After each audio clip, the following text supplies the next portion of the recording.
Live from NFRW headquarters in Alexandria, Virginia, this is NFRW on the Issues. I'm Ann Shockett, President of the NFRW, the National Federation of Republican Women. Friends, Virginia's race for governor boils down to a referendum on all the issues we've been talking about and taking action on. This race is the battle for the heart and soul of Virginia and our nation. This race is the bellwether for the upcoming midterms. Our national and Virginia Federation strike forces are actively campaigning for Glenn Youngkin, Republican candidate for governor, and for his team. And that team includes the impressive woman who is here with us today, Winsome Sears, for Lieutenant Governor. A race that Democrats once thought they had in the bag is now a dead heat. We have the latest details from Winsome and also from Paula Steiner, president of the Virginia Federation of Republican Women. I have some pointed questions for each of our guests so that we can get to know Winsome and also understand what is at stake in this critical election. Welcome, Winsome, and welcome, Paula. Thank you. Thank you for having us. Oh, this is such a pleasure. Yes, What an honor. This is very exciting and so important that this is taking place right now. Mhm.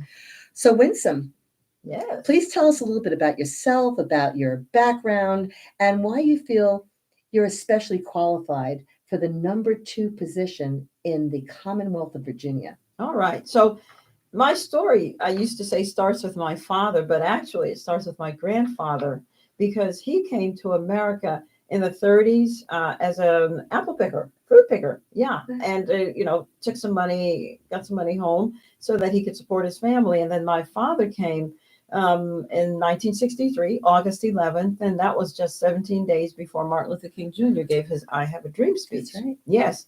And so I said to my father, why would you come then? Because, it's a bad time for us then. And he said, because this is where the jobs were. I said, but you came at the height of the civil rights movement. He said, this is still where the opportunities were. So he only came with $1.75. So he took any job he could find, put himself through school, and started his career. And now he's comfortably retired. So I tell you all that to say that, we're witnessing in America where there's certain politicians want to pit the races against each other, black against white, against Latinos, against Asians, etc. They're trying to tell us that we're back in 1963 when my father came. That's not so. We own water fountains. We can sit anywhere we want. We can live anywhere we want. For goodness sake, we have elected a black president not once, but twice. And so, we have a saying in church, I may not be what I'm supposed to be, but I ain't what I used to be. And that's America. She may not be what she's supposed to be, but she's certainly not 1963 because I'm living proof of that. Here I am running for the second highest office, as you've already stated, in the Commonwealth of Virginia. And I believe that what I bring to the ticket is, very versatile because, I've been a Marine and, once a Marine, always a Marine. I'm a journeyman electrician and a diesel mechanic. Those are the trades that I learned when I was in the Marine Corps. I'm also a college graduate. I have my master's degree, certainly. I'm a business owner. I have been elected myself already. As you know, I was a delegate to the 9th District, the House of Delegates here in Virginia. I won my race in a 58% Black district, 60% Democrat overall. Could not have done that unless I was able to convince enough people to vote for me and give me a chance to prove that I would be a true servant leader. And by the way, that feat where a Republican has represented a majority minority district hasn't happened since 1865. Oh, my. Yes. So it can be done, and we're going to do it again because our children are not learning. We're coming to the question of why me. You can either light a candle or you can curse the darkness. To light a candle is to find the solution. To curse the darkness is to be a victim. I'm nobody's victim. So I've been looking at the NAEP scores and I've been looking at the other scores of our children because I used to be vice president of the State Board of Education. And when I look at those numbers, it tells us that in Virginia, by the time our children get to the 8th grade, when it comes to math, 35% of Asian children cannot do math. The number goes to 45% for white children, 70% for Latino children, Black children. By the time they're in the 8th grade, 84% of them cannot do math. And by the way, 85% are functionally illiterate. Something's got to change. Somebody has to care, because these children do not get do-overs, and we're talking about their future. Well, this race is all about changing Virginia Yes, it is. and sending a really strong message, if you agree, to the rest of the country. It is, because see, what's going to happen is Virginia, we are the ones who always show the way for the rest of the country. Everything usually happens here first. And we are going to be the bulwark, right? And so our elections, certainly there's another statewide election in New Jersey, but I think Virginia is going to lead the way. And what we will discover once we win is that for the next elections coming up next year, the gubernatorial and other statewide next year, they're going to find that so many things that the Democrats tried to throw at us, none of it stuck. And so really, we ought to get a medal here in Virginia for having taken all of the heat for the rest of them. Because they're going to try, the Democrats are going to say, well, we tried this, it didn't work. We tried that, it didn't work. This, and this, it didn't work. What are we going to use now? And that's the thing, because the constant divisiveness, the constant racism, everything is racism. There is no utopia. There is racism in every country. But you know what? People are dying to get into America, no matter what they say. And this is why this race is so critical. Mm-hmm. And this is why the eyes of the nation, as well as the world, is on Virginia. Yeah. It's a heavy responsibility you've taken on, Winsome. Well, as I said, I just wanted to, I figured I could be the one to bridge, between the races. And then, I'm a woman, so we can bridge that too. I'm an immigrant, because really, I am not even first generation American. My children are. When I joined the Marine Corps, I was still a Jamaican. But this country has done so much for my family. I was willing to give. And of course, now I'm an American. But so I'm still the immigrant. And when you look at America and you say, only in America could something happen like that. And your history of service is so exemplary. You're a role model, I think, for so many people moving up. So this is so important. Absolutely, on so many levels. In your estimation, what are the key issues in this race? Well, actually, I think that I was pretty prescient when back in January, when I announced, I made education my number one issue. Because as I said, without a good education, you're going to get nowhere, and you're going to get there fast. When you look at the prison population, 77% of them in Virginia are functionally illiterate. The one goes with the other. In juvenile detention centers, 85% of those children are functionally illiterate. So it matches the numbers I gave you before. Yes. So education. But then we've also turned another corner. You've seen that Terry McAuliffe, our former governor, has said that parents are not supposed to have a say in their children's education. Excuse me, whose children are they, Terry? Who birthed these children? Who nurtured these children? And, we know that in the Virginia Constitution, section so and so tells us that that parents are responsible for the upbringing of their children. Absolutely. But we didn't really need the Constitution to tell us that, now did we? No. We know we are responsible for our children. Right. And so all this time, the parents' unions, the teachers' unions and the school board associations have been telling parents, get involved in your children's education. Get involved. And the minute that we do, they sick the Department of Justice on us. Well, we're going to fix that, because everybody knows it's not just certain parents that it's affecting. It's going to be all of us. We all as parents ought to be able to determine where our children should go to school and what materials, et cetera, they should be learning. Yes. Absolutely. Absolutely. What are some of the other issues? Are you hearing from people that they're concerned about the economy? Yes. It's always the economy, stupid. It's always That's true. because when all is said and done, the mortgage has to be paid, right? And so we know that in Virginia we have to protect the right to work. And people sometimes say, well, what does that mean? Well, you ought not to be forced to join a union. I have nothing against unions. My father was a union man. My grandfather was a union man. I'm just saying, you are the one who worked for the money. You ought to be able to decide how to spend it. When did that become so controversial? By the way, the Virginia Economic Development Partnership has already determined that if we lose the right to work in Virginia, we are going to lose about $11 billion of investments right off the bat. That was billion with a B. And by the way, 40,000 jobs along with it. And when you look at, well, I'll tell you, for example, I have been speaking with business owners. I know that there is a plant right now on hold. On hold.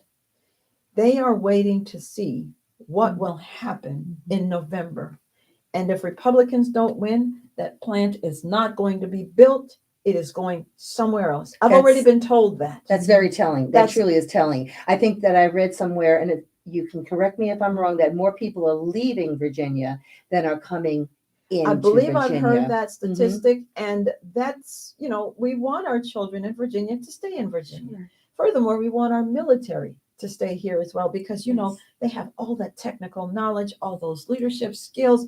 They have the role models, the apprenticeships, mentorships that they can establish. And so Glenn Youngkin, when he is governor, is going to have that first $40,000 of veterans benefits gone, not taxed at all, as it currently is. And we lose so many of them. We have about 800,000 veterans currently, but we could keep so many more with all of their knowledge. Sure. Yes. Absolutely. And Virginia, Norfolk, and those areas, that's very, very high density. Yes. Absolutely. It's very important for the economy and for the future of this Commonwealth. Yes. It's what drives the engine. Well, you speak about that. So CNBC, they did a study and discovered that Virginia is number 49 when it comes to businesses being open. You've so many hoops we have to jump through. And so what that really means, said another way, is that we're number 49 when it comes to creating jobs. Absolutely. That's unacceptable. So we're going to change that.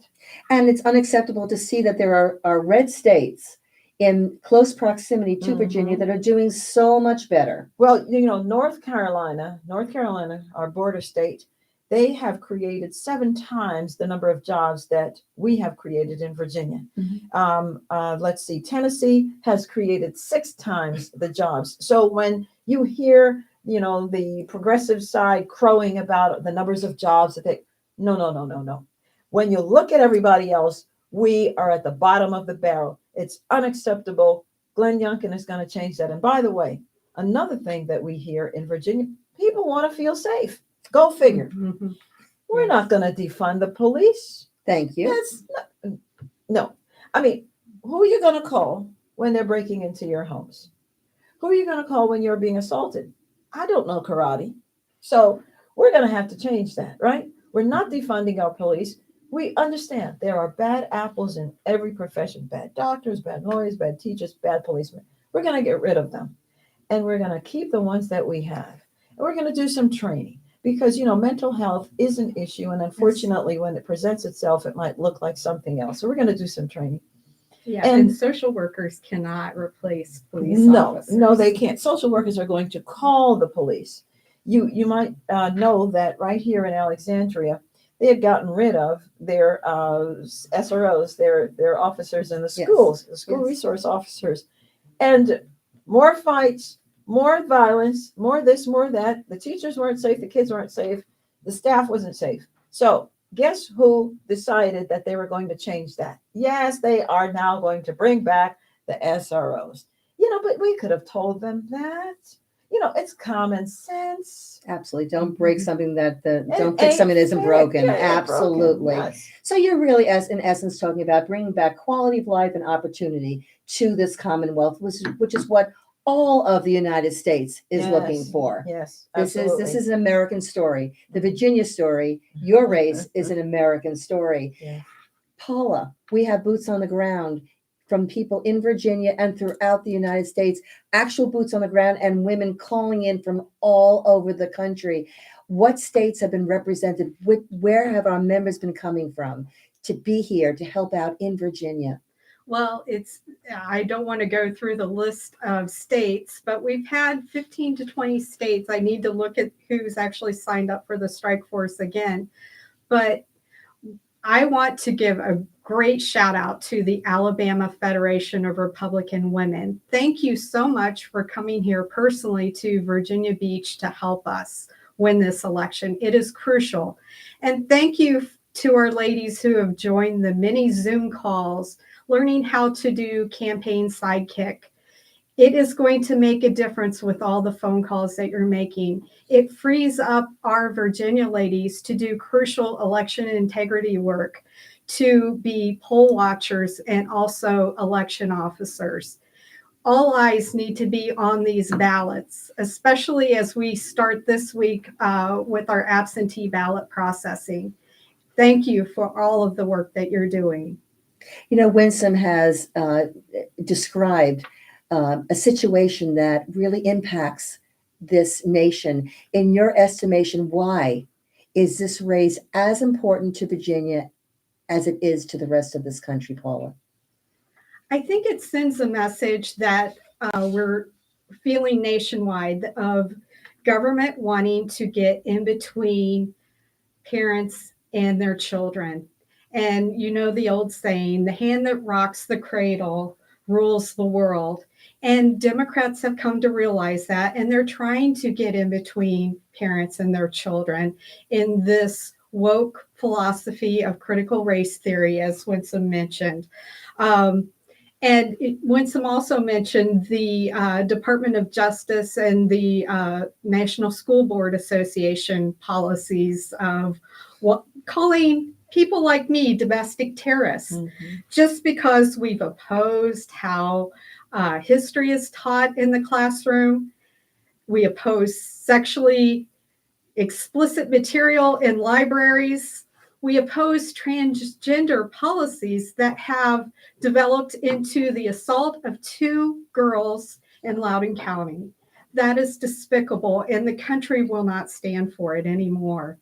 We're also seeing this as a security issue in all realms, from our economic security to our personal security to sending our children to school. And we're seeing the cost of living has skyrocketed. We're seeing it at the gas pump, the grocery store, our electric bills. Again, we want real education taught, not the nonsense of this woke political agenda. Crime is on the rise, like Winsome said. And unfortunately, as being an economic player, if we have people fleeing our state, we're not going to have a workforce to drive this economy. And that is very critical. It is critical. And talking about critical situations, you had mentioned the race, possibly the fact that people still feel that there is no opportunity for people to move ahead. Republicans in Virginia really have fielded one of the most diverse tickets in the history of this Commonwealth. What are the implications for next week, Tuesday's election? Well, we're going to win. And then when we win, we're going to get to work. Glenn has a plan. It's called the Day One Plan. And I don't know how we're going to make it to day 2, because day 1 is going to be so hard. It's a long day. It's a long day. Yes. And so, we're just going to bite the bullet and get to work. But he's going to get rid of the gas tax, delay it by a whole year, because, the minute that the Democrats controlled the House and the Senate and the governor's mansion, they increased the gas tax, which has not been done for 20 years. Then he's going to also get rid of the food tax, the tax we pay on groceries. That should never have been. And as I said, he's going to lower take the first $40,000 from veterans benefits so that that's not taxed. He's going to, he's going to create 20 innovation charter schools, and he's going to put those first in the more economically disadvantaged communities, Mhm. because we've got to help the children. And I just gave you the numbers. Absolutely. It's abominable. Can- Yes. Can you go tell us a little bit about the ticket that you're running with? Who are the other people on the ticket? Right. That's an interesting So, story. Yes, we all have an up from the rags story, because Glenn likes to tell us that he's been, he was a dishwasher because of some of the economic issues that they faced when he was a child. And then there's myself with my father, who came to America with $1.75. And then, of course, there's Jason Niarez, whose mother fled Cuba with nothing but the clothes on her back when she was a teenager, 19-year-old, scared. And, that you heard that, as he said, that knock on the door. For us in America, it just means, it might be Amazon or somebody else. But for, other people, it's the government that's out there. This is a dream team. Mm-hmm. It truly is a dream team, one success story after another, wanting to be working together to make Virginia a dream. This is really a Here's the wonderful thing. story. When people look at me, I'm hoping, especially our children, they'll say, well, heavens, Winsome is there. And if Winsome can be lieutenant governor, then I can be lieutenant governor, because Absolutely. I didn't do anything special except stay in school and study. And that part of it, and I've been asked, what about, this is history. History is one day. After that, we want to know, what are you going to do? How are you going to govern? What are your policies? What are you going to be about? How are you going to help the people? How are you going to make us more safe? How are you going to make this better? That's what they care about. The history is fine, but it'll be okay. You'll be making history, but you'll be looking to the future. That's what this whole team is all about. Yes. Making true inroads and making people's lives better at all levels. The first thing I think you have to do is, when you get into politics, do no harm. That's the first thing. Mhm. And then the second thing is, leave it better than you found it. Don't destroy it. So what is it like working with Glenn Youngkin and the team? Well, we know each other very well, simply because when we all announced, back January or before that, we all met. Remember, there, I think about 7 people running for governor, 6 of us running for LG, lieutenant governor, and then about 5 for attorney general. And we could give each other stump speeches. We knew each other. We met each other. We were at the same meetings, following each other, one right after each other. So after we all won our nomination, Glenn called us through Zoom. God bless Zoom. And, he called us, myself, Jason, and himself. And he said a prayer. And, he asked for wisdom. He asked for guidance and all of the good things that we should ask for if we want to govern. And then we launched into, tell us more about each other. And we've been meeting like that once a week, generally. And he always starts with a prayer, and then we get to the meat of it. And then one of us, either Jason or myself, will finish with prayer. So, yeah. That must be one of the essential differences between your ticket and the McAuliffe ticket. What are the other differences? Oh, well, let's start with my opponent. So my opponent, my opponent said that she would not take money from state regulated utilities. In fact, she signed her name to a pledge to do that. And for 4 years, she's been doing that, saying she would not take money from state. Well. Do you know that 1 week before her election, she took $100,000 from a state regulated utility? And do you know why? Because she said she needed the money. Folks, politicians are always going to need the money. And so I say to you, she has a price. She can be bought. It doesn't matter what her policies are, because she will change them. And if you sign your name to something, you have got to adhere to it. If nothing else, you have to believe that the political representative can be trusted. If you will do that in the light, what will you do in the dark? But you know who can't be bought? Me, Winsome Sears. And I have to tell you, Winsome, I have not liked the way that your opponent has depicted you on commercials. Mhm. I have found it borderline racist, to tell you the truth. It is. And the fact that you are a Mhm. former military officer, you know how Well, to use an AR-15. NCO. Or, yeah. Uh-huh. And so I just didn't like the way she depicted you. She's just ginning up support because she doesn't have any ideas. She doesn't have any solutions to the problems that we face. And so the only thing she knows to do is to attack me. what type of feedback are you getting? You're crisscrossing Oh, the boy. Commonwealth. You probably lost track of how many times already. Oh, yeah. What type is it? Positive feedback? What are people telling Well, you at this point? Here's what we know. You Mhm. can't win everybody. Mhm. But you never can. You try to win as many people as possible, and the rest, once you're elected, you will show them that you did mean well and you were going to do well by everybody. But I've got to tell you, the reception has been exceptional. I didn't think it would be as good as it is. We just thought we would turn a few, but it's to a person. I was even out there just now on my way here. We were stopping at the tables. The poll workers are out there on both sides, and I want to talk to both sides. So, of course, I greeted my Republican friends, and I went over and spoke to my Democrat friends, and they were cordial. They were kind, and this is how we can be. But those commercials, they're horrendous, and they're just more divisiveness. That's all. We need There's leaders who can excitement. heal. Absolutely. Yes. You say that. You know what keeps happening? The progressives, they keep pulling the scab off, pulling the scab off. We can never heal. Leave the wounds so that we can heal. I just have a couple more quick questions. Quickly, Paula, can you tell us specifically how our members can help at this particular point, where they should contact you, what can happen at this particular point? So local Virginians should already be in contact with their local Republican units. If you need help doing that, the Federation would be happy to connect you.